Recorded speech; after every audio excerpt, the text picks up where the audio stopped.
Hi guys, so I wanted to update you guys on my thyroid journey, how it's been so far after surgery. It's been 5 months actually, and where I left off was I was getting my stitches out already. So I've come a long way since then. I did the lid, which is the low iodine diet. I did the rye, which is the radioactive iodine. I was in isolation, so many things. So to start off with the lid, I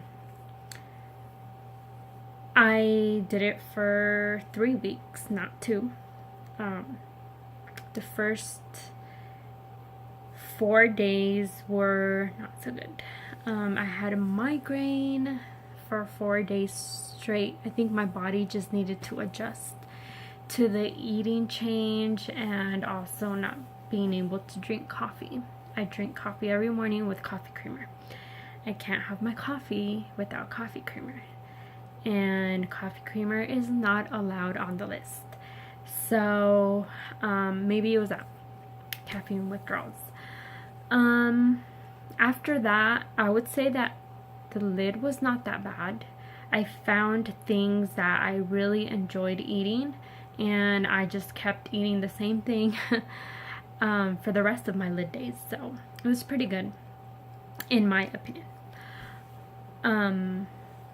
What really helped me was I joined a community called the Lid Life community on Facebook. I encourage anybody going through this to do the same if you guys have a Facebook, because it's so helpful to ask questions there if you're doubtful on things you could eat or not eat.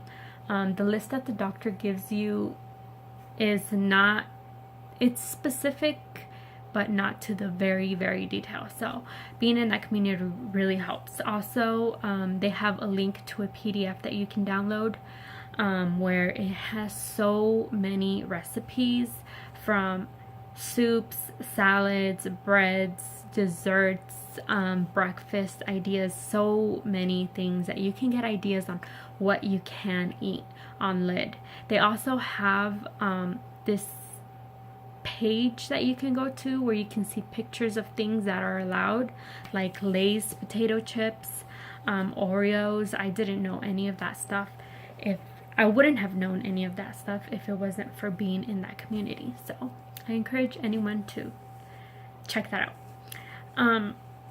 Also, another thing that you can do is join communities on Facebook, like papillary thyroid cancer. I'm in like 3 different groups, and it's so helpful to be in those groups, because if you ever have questions, you can ask there, and so many people can tell you their experiences, what has helped them.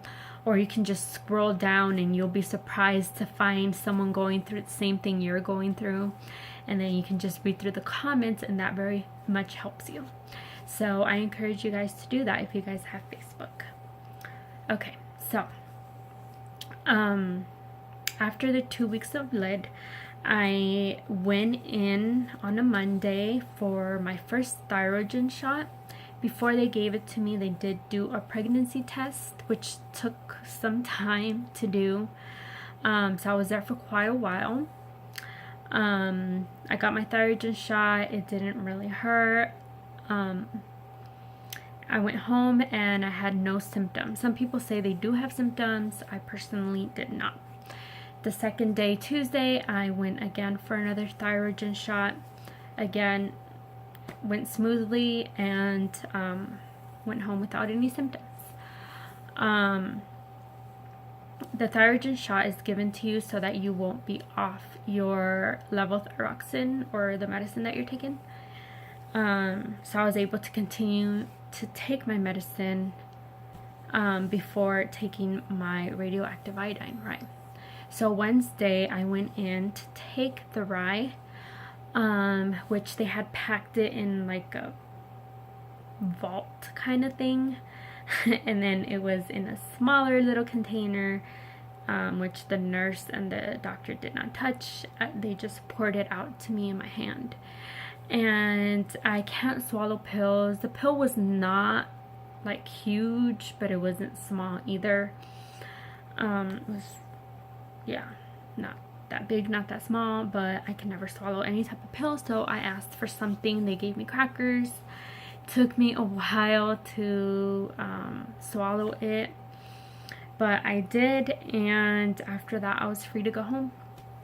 I had to be in isolation for 4 days. It wasn't that bad because I like being home and watching TV and coloring, and just I did puzzles. Yeah, it wasn't that bad because I like being home. And my husband slept in an inflatable bed in the living room because we live in a small basement apartment.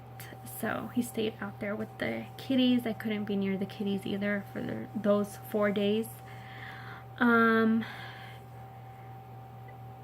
I didn't experience any symptoms during those 4 days. I had to take medicine so that I wouldn't throw up.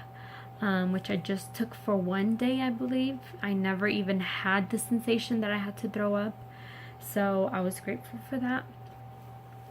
After the 4 days, I cleaned the room. I wiped it down with non-Clorox wipes. You can't use Clorox because it makes the radiation airborne, which I didn't know.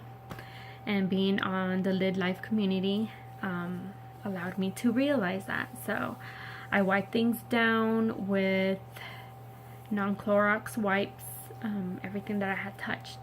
I also washed everything that I wore or slept in 2 times to get everything out. And then I was free to live a pretty normal life. After taking the pill, I did wait 24 hours to start sucking on sour candy. It's recommended that you do it 24 hours after because you don't want to bring the radiation to your mouth.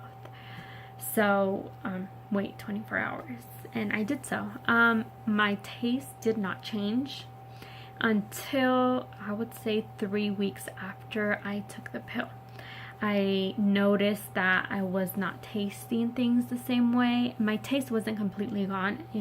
Things just tasted less like they usually do. But I'm back to normal now. Another thing is people say after surgery that they can eat whatever they want to eat and it's fine. Me personally, it was so hard for me to swallow. So I had to eat soft things and nothing that was thick. Like I couldn't eat bread because I felt like it was getting stuck in my throat. But that's gone too. It's been 5 months and it's gone. I'm pretty much normal now. So yeah, after that, I still had to be on lid for another week until I got my whole body scan. So a week after taking Rye, I did my whole body scan. And after that, I was able to eat whatever I wanted.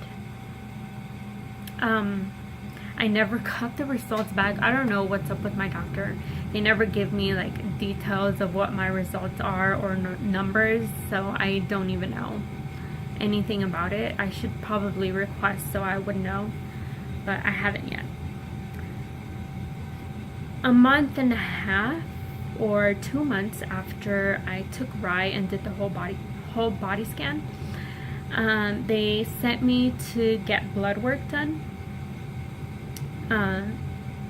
To see if my levels were okay. I was on levothyroxine 100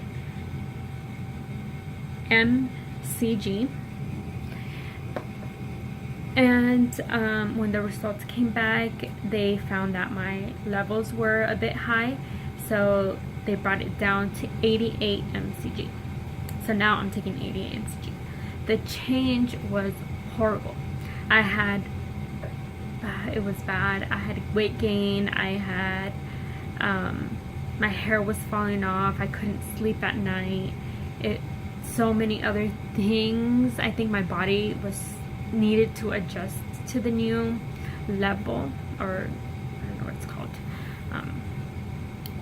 Yeah, it had to adjust, and it was hard. It was hard. I do not want to go through that again.